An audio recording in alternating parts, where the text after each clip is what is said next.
¿Alguna vez usted ha tratado a alguien de una forma, y luego descubres que esa persona tiene algún rango y te diste cuenta que no lo estás tratando de acuerdo a su altura?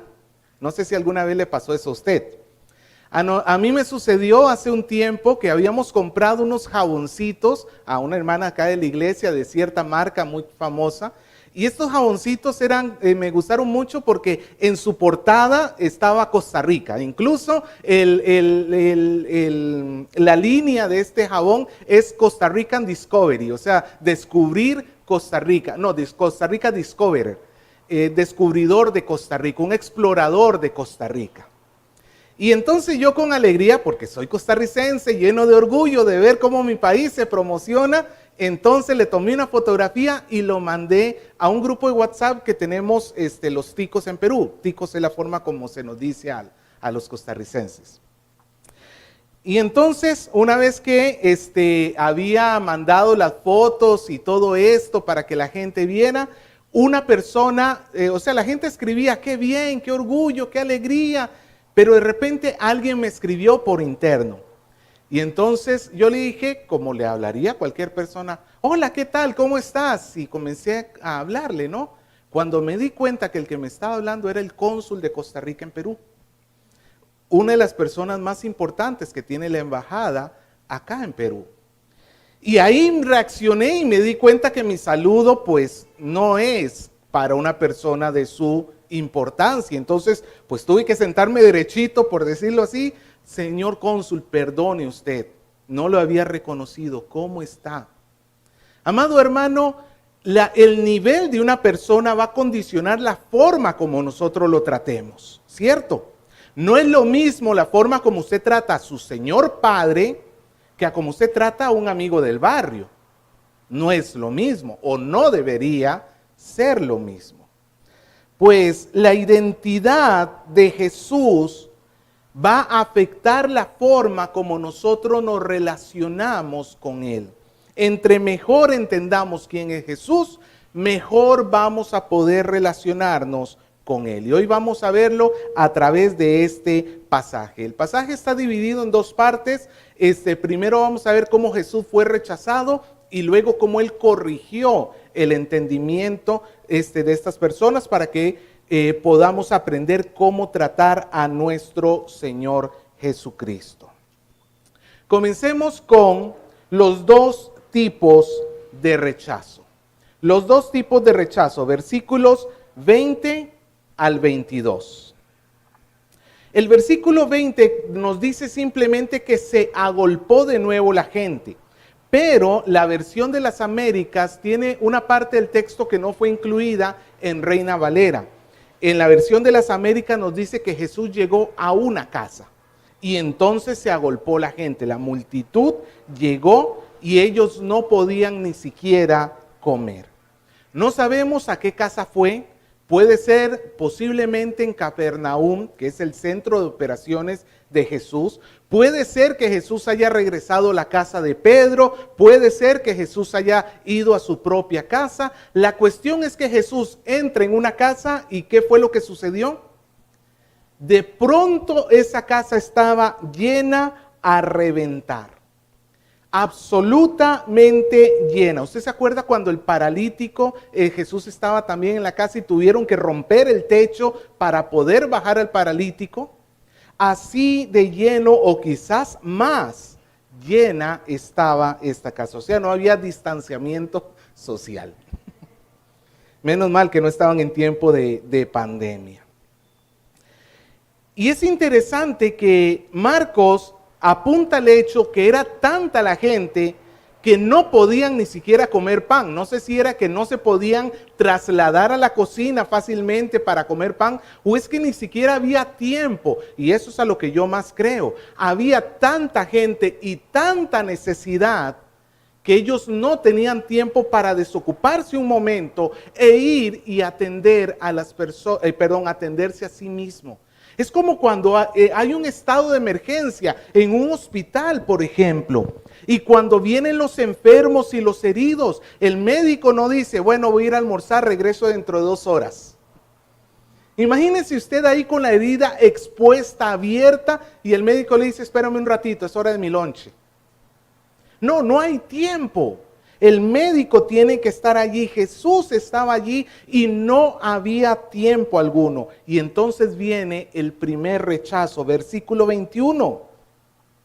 Nos dice que cuando lo oyeron los suyos, vinieron para prenderle porque decían, está fuera de sí.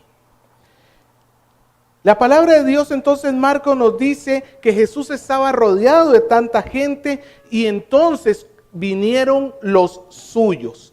¿Quiénes serán los suyos? Esta palabra es muy general en griego. Puede significar tanto la familia de Jesús, los discípulos de Jesús, algún amigo de Jesús. En otras palabras, puede significar cualquiera que tenga algún tipo de relación con Jesús.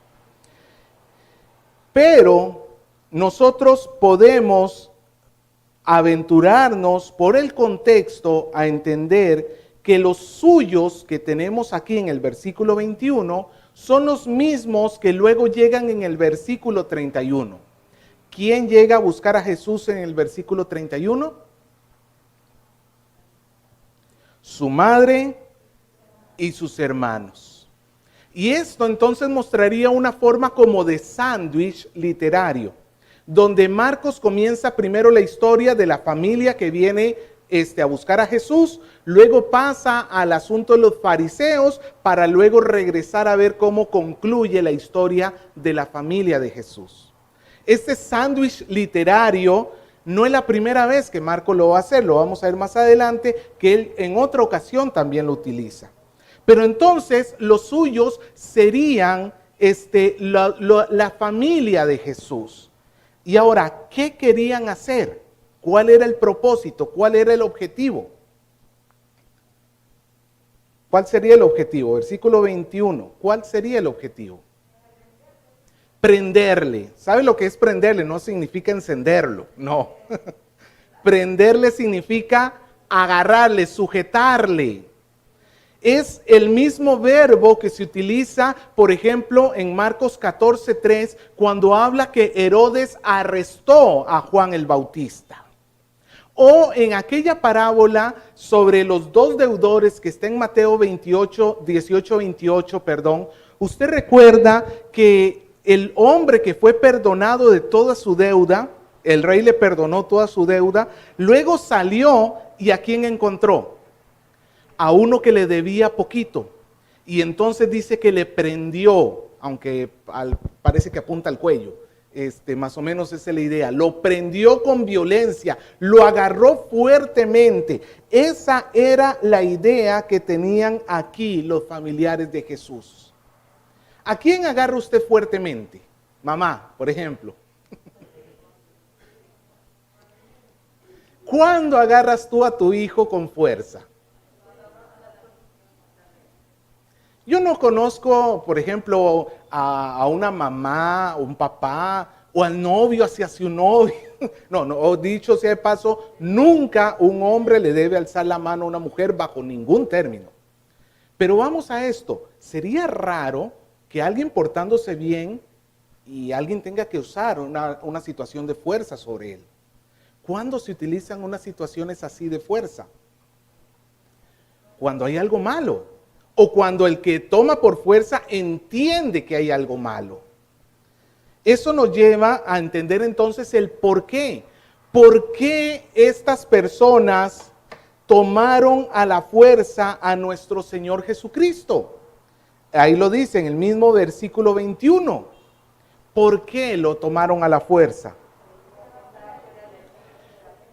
En otras palabras, ellos pensaban que Jesús estaba loco.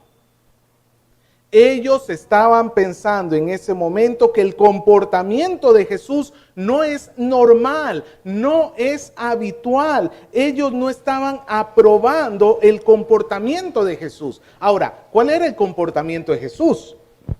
Pues tenemos a un Jesús que de repente delante de las autoridades máximas de la religión judía, los fariseos y los escribas, se confronta con ellos y los deja en ridículo delante de todo el mundo. O tenemos a un Jesús que de repente a un hombre le entrega el perdón de sus pecados como si fuera Dios. Imagínense lo que pensaría la familia de Jesús. Como si fuera Dios, está entregando el perdón a los demás. O quizás también estaban preocupados porque no comía y estaba tan ocupado que ya era preocupante su asunto de salud. La cuestión, amado hermano, es que ellos están mostrando a través de este comportamiento de irlo a aprender que no creían que Jesús era el Mesías. Obviamente, si ellos entendieran que Jesús estaba allí para traer libertad, en lugar de prenderlo, hubieran dado facilidades. Amado hermano, cuando la obra de Dios se hace, ¿qué es lo que nosotros hacemos alrededor del que está haciendo la obra de Dios? Dar facilidades, ¿sí o no?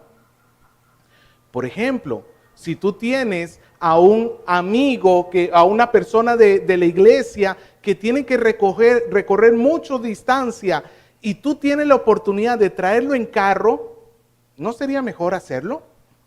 ¿Darle la facilidad para que se acerque? Claro que sí. Pero en lugar de dar las facilidades para Jesús, estos hombres están dispuestos a detenerlo, a pararlo, a decirle: tú estás loco, lo que estás haciendo es una locura. Y ahí tenemos el primer rechazo. Ahora la historia queda en pausa y continúa la historia de los escribas y fariseos, donde es el segundo rechazo, versículo 22. Pero los escribas que habían venido de Jerusalén decían que tenía a Belcebú y que por el príncipe de los demonios echaba fuera a los demonios. Si usted leyó los pasajes paralelos que le dejamos de encargo en los anuncios pasados, usted leyó la misma historia en Mateo y también en Lucas y vio de que los escribas no estaban solos acá, también estaban los fariseos, escribas y fariseos. Incluso en Mateo capítulo 12, versículo 22, nos da el contexto de lo que sucede. Imagínense la casa llena de gente y de repente delante de Jesús le traen un endemoniado, mudo y sordo. Y entonces Jesús lo libera, lo sana. Esta persona perdió al demonio, por decirlo así, fue liberado del demonio, recuperó el habla y recuperó la vista. Un 3 en 1. Y la gente que estaba allí, nos dice Mateo, que comenzaron a preguntarse: ¿será este el hijo de David? ¿Será este verdaderamente el hijo de David? Era la dirección correcta, porque ¿era ese el hijo de David? Claro que sí, ese es el hijo de David, ese es el Señor. Quizás ellos todavía no comprendían a la perfección lo que involucraba el hijo de David, pero iban caminando bien. En ese momento los fariseos deciden reaccionar, porque ellos no están dispuestos a que la gente reconozca a Jesús como el hijo de David. Y como hasta ahorita sucede, cuando tú quieres echarle barro a una persona, lo más fácil es inventar un chisme sobre él. Por eso alguien dijo que el chisme es la venganza del cobarde. ¿Qué dijeron estas personas acerca de Jesús? Ellos dijeron que Jesús estaba sanando por Belcebú. ¿Qué o quién es Belcebú? La palabra Belcebú en hebreo significa literalmente el señor de los tábanos. Los tábanos son como unas moscas grandotas. Y era una deidad asociada a las plagas y protectora de ese tipo de plagas, que a final de cuentas representa un dios falso, pero en este caso en particular, los fariseos estaban asociando a Belcebú como el mismo príncipe de los demonios. ¿Quién es el príncipe de los demonios? Satanás. En otras palabras, ellos estaban diciendo que Jesús está actuando bajo el poder de Satanás. Mire conmigo de regreso, versículo 22. Pero los escribas que habían venido a Jerusalén decían, no que estaba influenciado por Belcebú, sino que tenía a Belcebú. En otras palabras, que en Jesús, según los escribas y fariseos, ¿quién habitaba? El mismo Satanás. Estaban acusándolo de estar poseído por el mismo Satanás. Y luego nos dice que por el príncipe de los demonios echaba fuera a los demonios. En otras palabras, los fariseos estaban diciendo que cada vez que había una liberación de un endemoniado, el poder que se veía allí, ¿de quién era? Obviamente, si usted escucha que es Satanás el que está actuando, ¿qué va a hacer usted? Si fuera del montón que está allí. A menos de que usted tenga una Biblia negra y una cruz volteada, usted lo que va a decir es, me voy de aquí, no sigo a esta persona. Ahora, ¿quién lo estaba diciendo? Los más importantes maestros de la ley judía. La palabra de ellos no tenía poco peso. Y estaban echando hacia Jesús su acusación de que Jesús estaba directamente asociado con Satanás. Quiero que me entiendan los dos rechazos que tenemos acá. Los hermanos y familiares de Jesús, ¿qué decían sobre Jesús? Está loco. Esto tiene que ver con nuestra relación unos con otros, ¿no es cierto? Ese Jesús que está queriendo relacionarse contigo está loco. Pero los fariseos, ¿qué decían acerca de Jesús? Está endemoniado. Ya no nos habla de la relación unos con otros, sino de la relación con Dios. O mejor dicho, en lugar de ser una relación con Dios, ellos decían que era una relación con Satanás. Hay allí dos relaciones en disputa. ¿Cómo se relaciona Jesús con los demás? Como un loco, quizá. ¿Y cómo se relaciona Jesús hacia Dios? Como un sirviente de Satanás. Esas eran las acusaciones y los rechazos que tenemos hacia Jesús. Vamos a ver las respuestas que da nuestro Señor Jesucristo. Versículo 23 nos dice que Él los llamó a los escribas y fariseos, porque estos cobardes estaban entonces hablando a espaldas del Señor. Y como Jesús no va por las espaldas, Él los llama para hablarles por parábolas. Aquí la palabra parábola significa ilustraciones. Él va a utilizar ejemplos para darse a entender mejor. Y entonces va a hacer tres cosas. Los va a refutar, les va a explicar cuál es su obra y finalmente les va a hacer una advertencia al respecto. Primero comencemos viendo la refutación. Recuerde que el cargo que tenían los fariseos contra Jesús es que Él está endemoniado por el mismo Satanás y que es el poder de Satanás por el cual Él logra echar fuera a los demonios. ¿Cuál es la respuesta de Jesús? Versículo 23. ¿Cómo puede Satanás echar fuera a Satanás? Si un reino está dividido contra sí mismo, no puede permanecer. Y si una casa está dividida contra sí misma, la casa no puede permanecer. Y si Satanás se levantare contra sí mismo y se divide, no puede permanecer, sino que ha llegado a su fin. Obviamente, amado hermano, para que haya victoria tiene que haber unidad. ¿Sí o no? Eso es lo más lógico y elemental de cualquier trabajo en grupo. Tenemos a la selección de fútbol del Perú. ¿Usted se acuerda aquellos tiempos donde unos se iban de parranda y amanecían y que...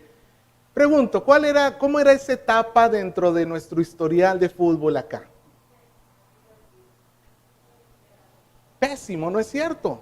Mientras que unos se esforzaban por hacer, los otros ¿qué estaban haciendo? No, si no hay unidad en el grupo, pues no puede haber victoria. Y eso, ahora, ¿usted alguna vez ha vivido en un grupo donde una parte del grupo se pelea contra la otra parte? Tu familia, no sé, en el trabajo. Es horrible. Cuando tú ves un grupo que se está peleando entre sí, puedes estar seguro de una cosa: derrota. Derrota. Y lo que Jesús está diciendo acá es que es ilógico, va en contra de la lógica más elemental, que Satanás proporcione el poder para vencer a los siervos de Satanás. Sería como que Satanás esté cortando las patas de la silla donde él mismo está sentado. O como tenemos ahí en la ilustración, como el que está sentado en el árbol, cortando la rama en la cual se encuentra. Es ilógico pensar así. No sería una estrategia de batalla muy brillante que Satanás potencie a Jesús para que Jesús eche fuera a los demonios. No tiene lógica alguna. En cambio, ahora Jesús les va a ofrecer la explicación, versículo 27. Ya vimos cómo refuta el pensamiento. Versículo 27 dice: ninguno puede entrar en la casa de un hombre fuerte y saquear sus bienes si antes no le ata, y entonces podrá saquear su casa. Imagínate que tú hoy en la tarde recibes una llamada y te dice, por ejemplo, José, ¿tú vas a estar en tu casa en la noche? José le dice, claro que sí, voy a estar aquí en la noche. Ya, como a las 11 paso a robarte. Me abre la puerta, por favor.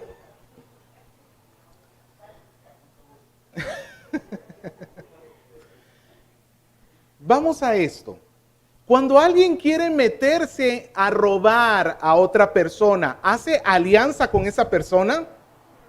No, todo lo contrario. ¿Qué es lo que tiene que hacer?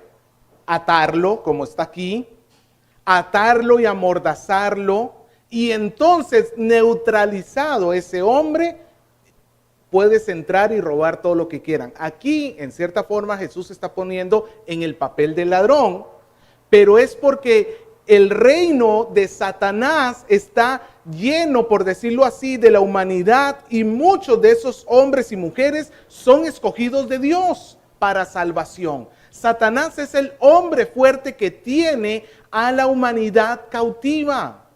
Y Jesús, cuando entra y comienza a echar fuera demonios, no está haciendo otra cosa que amordazando y atando al hombre fuerte. En otras palabras, derrotando a Satanás para entonces poder saquearlo y tomar lo que el Señor ha decidido desde el inicio, que va a ser salvo a los que van a ser salvos.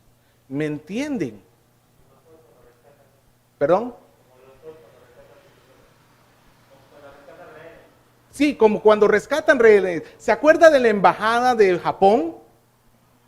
Nuevamente, sería muy raro. ¿Cómo es que se llama ese escuadrón? Es la segunda semana que lo menciono. Los Chavín de Guanta. Señores terroristas, ¿ustedes nos abrirían la puerta un ratito para que entremos a sacar a la gente? No, ¿cómo entraron?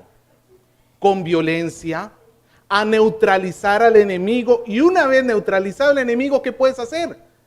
Saca a la gente. Es lo que está sucediendo aquí. Jesús no está aliado con Satanás, al contrario, no hay peor enemigo de Satanás que el mismo Señor, y cada endemoniado es una profecía de que el reino de las tinieblas está cayendo. ¿Sabe cuándo el reino de las tinieblas llegó a su fin? En la cruz del Calvario.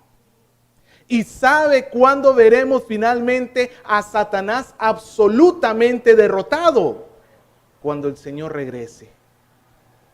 ¿Por qué hay maldad en este mundo? Porque todavía Dios necesita cumplir sus propósitos, y dentro de esos propósitos va a utilizar la maldad que hay en este mundo. Pero nunca, nunca, nunca porque Satanás esté venciendo. No. Satanás está derrotado. y es Jesús quien lo derrota. Ahora la pregunta es entonces, ¿quién le da poder a Jesús? Usted recordará que cuando Pedro estuvo en la casa de Cornelio, allá en Hechos 10:38, Jesús le dijo a Cornelio las siguientes palabras, escuche. Como Dios ungió con el Espíritu Santo y con poder a Jesús de Nazaret, y como éste anduvo haciendo bienes y sanando a todos los oprimidos por el diablo, porque Dios estaba con él. ¿Quién habitaba en Jesús? ¿Quién le daba el poder a Jesús para librar a los oprimidos por el diablo? El Espíritu Santo que Dios dio. Cuando Jesús está por comenzar su ministerio, en Lucas 4:18, él dice, el Espíritu de Dios está sobre mí, por cuanto me ha ungido para dar las buenas nuevas y liberar a los cautivos. El poder que reside dentro del Señor Jesús, el poder que lleva a que Jesús eche fuera demonios, sane enfermos y haga toda su obra, no es Satanás. ¿Quién es? El Espíritu Santo. Y eso nos explica la advertencia que tenemos en el versículo 28. Jesús comienza su advertencia. Ya lo refutó, ya les explicó y ahora los va a advertir. De cierto os digo. Esto en griego es amén. Es la palabra amén. De cierto, amén.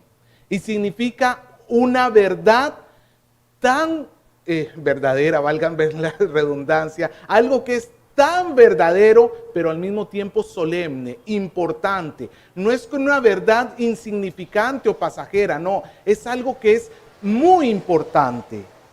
De cierto os digo, que todos los pecados serán perdonados a los hijos de los hombres y las blasfemias cualesquiera que sean. Jesús habla aquí de blasfemias. Blasfemias en griego significa hablar mal, significa usar un lenguaje insolente, difamar o insultar o hacer afrenta hacia alguien. En ese sentido, todo pecado es una blasfemia contra Dios, porque hacemos afrenta a Dios. Todo. ¿Has tenido un mal pensamiento? Sí. ¿Contra quién has pecado? Y está incluido en estas blasfemias. ¿Has sido egoísta con tu hermano? Está incluido en estas blasfemias. Todos estos pecados, nos dice el Señor, pueden llegar a ser perdonados. Todos. Excepto uno. ¿Cuál pecado? La blasfemia contra el Espíritu Santo. Y yo sé que esto causa muchas veces preocupación en más de uno de nosotros. Yo he evangelizado a personas que de repente me dicen, pero yo ya no tengo salvación porque yo blasfemé contra el Espíritu Santo. Un día en medio de una borrachera, esto me lo dijo un hombre allá en Costa Rica hace muchos años, él me dijo, en medio de una borrachera yo levanté mi mano y comencé a proferir todo tipo de insultos en contra de Dios y del Espíritu Santo. Yo ya no tengo perdón, decía él. Pero eso no es la blasfemia contra el Espíritu Santo. Todos esos son pecados que el hombre hace, blasfemias en contra de él, ciertamente, pero no es en el contexto que tenemos acá, la blasfemia contra el Espíritu Santo. Recuerde que los fariseos están acusando que el poder que tiene Jesús, ¿de quién es? De Satanás, no de Dios. Ellos estaban negando que Dios y Jesús tuvieran algún tipo de relación. ¿Qué es lo que Dios da que potencia a Jesús? El Espíritu Santo. Pero ellos dicen, no, entre Dios y Jesús no está el Espíritu. ¿Quién está? Según los fariseos. Satanás, Belcebú. Eso es la blasfemia contra el Espíritu Santo. En otras palabras, la blasfemia en este contexto tiene que ver con una persona que está rechazando activa y presentemente a Jesús, constantemente a Jesús. No quiere a Jesús como Señor y Salvador. No quiere saber nada de su obra redentora. No quiere nada con Él. Ahora, no estamos hablando de que la blasfemia contra el Espíritu Santo es un pecado que se hace una vez. Porque pregunto, ¿cuántos de nosotros hemos rechazado a Cristo alguna vez? Yo muchas veces. No se trata de que tú en algún momento en tu vida rechazaste a Jesús. Se trata de que te mantengas rechazándolo. Solamente hay un camino a salvación. ¿A través de quién?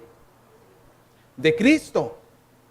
Y si tú dices que Jesús está obrando a través de Satanás, nunca lo vas a ver como Salvador. Y si Él no es tu Salvador, nunca podrás ser perdonado de tus pecados.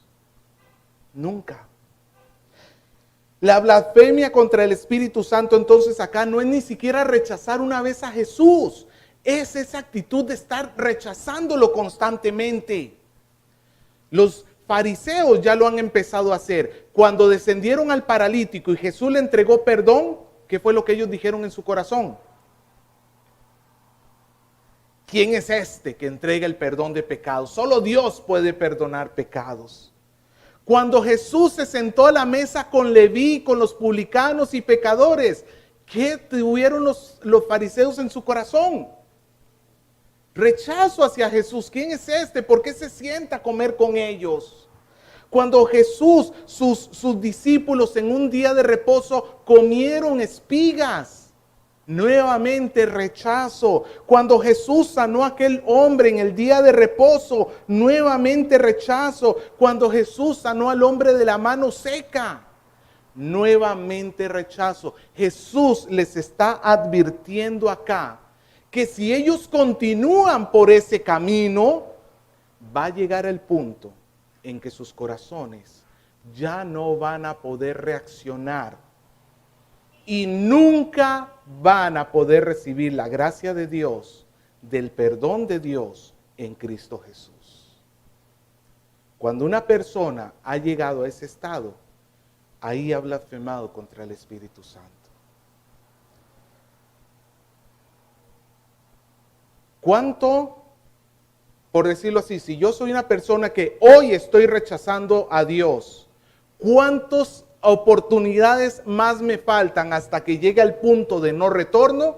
No te lo puedo decir. Pero sí déjame decirte que si tú estás escuchando esto hoy, es porque el Señor te lo está advirtiendo seriamente. Y puede ser que el punto de no retorno esté a la vuelta de la esquina y como que sigas endureciendo tu corazón, va a llegar el punto en que nunca se va a volver a abrir esa puerta. Ni tampoco tú la vas a desear porque tu corazón se va a haber endurecido tanto que no te importa. Es imperdonable porque se rechaza a Jesús. Es imperdonable porque la persona, en lugar de reconocer a Jesús como Señor y Salvador, se aleja de Él. Por eso es imperdonable. Los fariseos están cerca de caer en esto. Observemos entonces que Jesús deja en claro que asociarlo a Él con cualquiera excepto con Dios, eso es un rechazo a su identidad como Mesías. Los musulmanes creen en Jesús, ¿sí? Pero no creen que sea el Hijo de Dios, creen que es un profeta. Los mormones creen en Jesús, ¿sí? Como un Dios creado. Lo están rebajando. No, si tú rebajas en alguna manera a Jesús, ya estás yendo en contra de Él, ya lo estás rechazando. O Jesús es el Dios de dioses, Rey de reyes, Señor de señores, o lo estás rechazando. Cualquier cosa menor a esa. Y ya una vez resuelto el asunto sobre que Jesús no está asociado con Satanás, sino que está asociado con Dios, Jesús pasa a resolver el asunto de la relación unos con otros. Recuerde que los hermanos de Jesús venían diciendo, está loco. Versículo 31, vamos a ver el asunto de la relación con los demás. Nos dice en el versículo 31 que vienen entonces la hermana los hermanos y la madre de Jesús, y como no podían entrar a la casa, le mandan un mensaje. Yo me imagino a la gente, oye, dile a Jesús que aquí está su familia, y el de adelante, dile a Jesús que aquí está su familia, y pasa un poquito, y dile a Jesús, hasta que finalmente, después de tanta cadena de gente, el mensaje llega a los oídos de nuestro Señor. Es curioso que dentro de los que están afuera, listos para aprenderle, están los familiares de Jesús. ¿Usted se recuerda lo que sucedió cuando los magos llegaron aquel día que el Señor lo conocieron en el pesebre? Nos dice que María guardaba todas estas cosas en el corazón. ¿Quién escuchó la voz del ángel durante la anunciación? María. Tenemos a una persona que recibió grandes testimonios sobre la identidad de Jesús, pero al parecer aquí está en un momento de tropiezo. Está en un momento donde ella no está viendo a Jesús como verdaderamente es. O de repente fue para asegurarse que sus hermanos no se les pasara, no se fueran de fuerza en contra de Jesús. La cuestión es que aquí tenemos a un grupo de personas que no creen en Jesús. Pregunto, ¿es la voluntad de Dios que no creamos en Jesús? Por eso es que en el versículo 33, Jesús responde y dice, ¿quién es mi madre y mis hermanos? He aquí mi madre y mis hermanos, hablando de los que están alrededor de él. Aquí están mi madre y mis hermanos, porque todo aquel que hace la voluntad de Dios es mi madre, es mi hermano, mi hermana y mi madre. Primero que todo, quiero dejar aquí algo muy claro.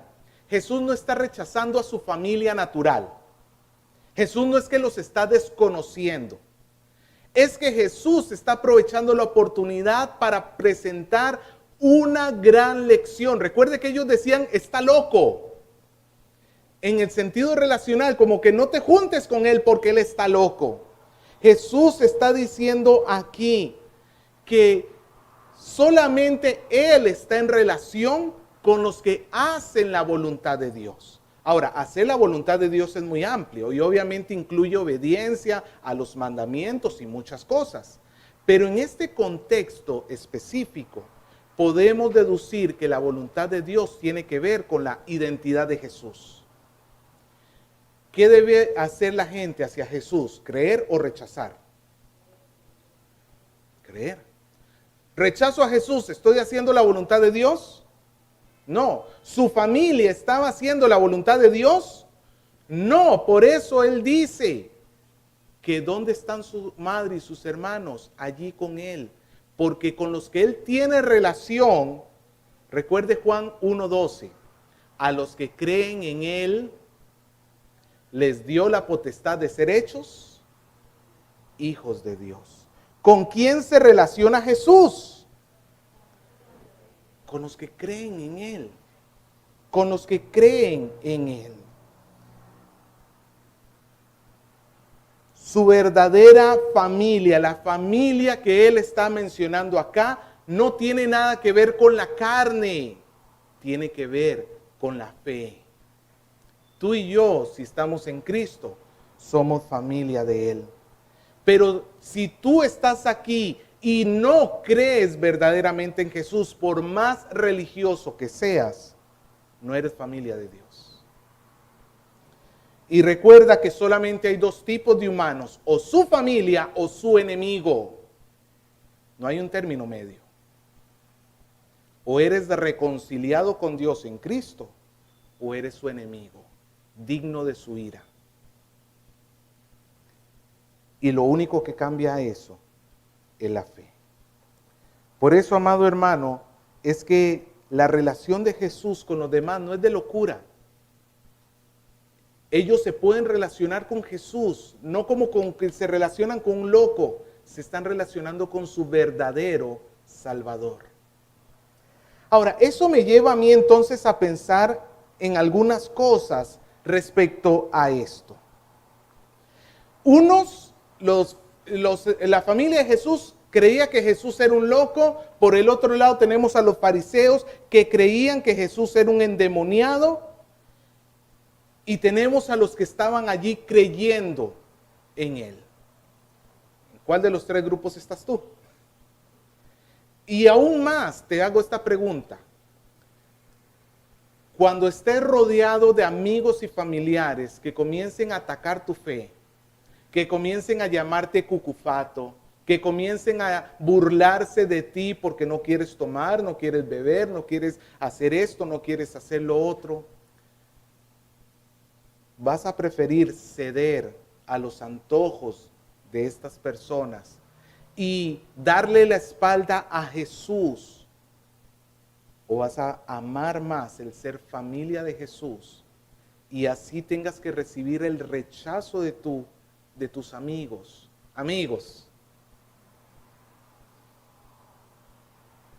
Pero vas a preferir el rechazo de ellos antes de darle la espalda al Señor Jesús. Ponte a pensar. Porque los fariseos querían que la gente se aleja del Señor. Amado hermano, el mundo va detrás de los creyentes para que los creyentes se aparten del Señor. Y aún nos dice la palabra que si fuese posible, los creyentes seríamos engañados y nos perderíamos. Si fuera posible. Porque los creyentes somos preservados por el poder de Dios.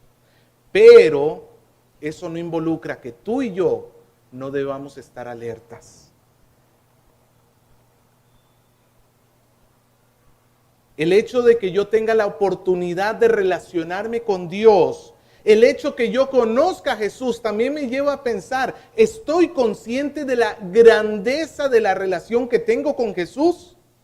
¿Sabes cómo sabes tú qué tan importante es Jesús en tu vida? Pregúntate, ¿cuánto tiempo le invierto a la semana a mi relación con Jesús? Si tú tienes un esposo, un novio, novia, y esa persona no pasa nada de tiempo contigo, ¿tú puedes pensar que esa persona de verdad te ama? Todo el día está ocupado, todo el día está en trabajo, todo el día está haciendo otras cosas, todo el día. ¿Puedes estar seguro de que te ama? Pero nosotros como cristianos sabemos que Dios sí nos ama a pesar de que no le demos para Él nada del día, ¿no? Yo sí amo a Dios. Recuerde que no estoy rechazando a alguien pequeño. Estaría rechazando al mismo Dios. Por eso es que, amado hermano, congregarnos, orar, servirle a Dios, son cosas que demuestran qué tan importante es Dios para nosotros. Finalmente quiero hablar un poquito sobre la familia de Jesús. Sabemos que los fariseos van a seguir negando a Jesús, incluso lo van a mandar a la cruz, bajo el poder de Dios, bajo la dirección de Dios. Pero ellos en su maldad van a seguir rechazando a Jesús. Pero por la gracia de Dios sabemos que la familia de Jesús no le dio la espalda por siempre. Me alegra decirle que dentro de los hermanos de Jesús tenemos a dos de los escritores de epístolas del Nuevo Testamento. La epístola de Santiago y la epístola de Judas fueron escritas por Santiago y Judas, por Jacobo y Judas, hermanos de Jesús. Tenemos en Hechos capítulo 1, versículo 14, que se cuenta dentro de los discípulos del Señor a María, la madre de Jesús. Significa que esas personas que estuvieron ahí afuera tratando a Jesús de loco, no fue por siempre. Llegó un momento en que reflexionaron y dejaron de prestar resistencia y se acercaron a Jesús. Hoy tú y yo tenemos esa misma oportunidad, podemos acercarnos a Él. O lo sigues rechazando como los fariseos, o haces como la familia de Jesús y lo sigues. ¿Cuál de los dos queremos ser? Ya para terminar, amado hermano, le invito para que nos pongamos de pie y hagamos un examen interno de nuestro corazón. Un examen interno de nuestra relación con Dios, de la forma como nos estamos relacionando con Él. ¿Cómo está tu cristianismo hoy? Porque no se trata, amado hermano, de aparentar. Ya vimos que a Jesús se le puede seguir rechazando hasta el punto de la blasfemia contra el Espíritu. O ya vimos que a Jesús se le puede estar rechazando, pero ellos tuvieron la oportunidad de arrepentirse. En Hebreos, el autor toma el Salmo y recuerda y dice, si escuchas hoy su voz, no endurezcas vuestro corazón.